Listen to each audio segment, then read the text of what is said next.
We have more phone callers on the line. We're going to get to the next one. This one is from Mr. Carter from Bay County. He has a lien question. Mr. Carter, you can go ahead with your question now.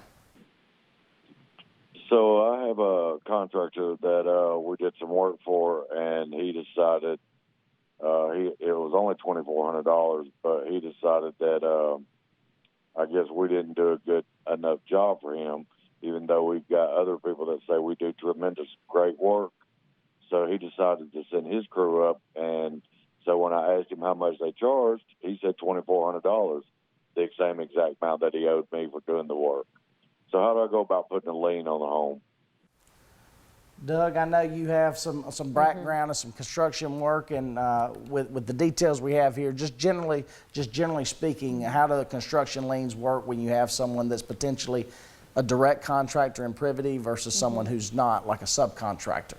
Yeah, I didn't fully follow the fact pattern, but I couldn't tell if Mr. Carter is a potential subcontractor to a contractor. But if that's what's going on here, a subcontractor, if they want to be entitled to do a lien later against the property owner, they have to send what's called a notice to owner, and there are just certain statutory requirements that need to be followed.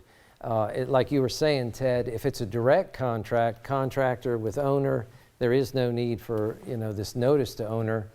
Either way, to put a lien on real property, that there's a statutory time limit for that, which would be 90 days from the last supplying of labor or materials. So if you miss that, you miss it, and you're not entitled to a lien.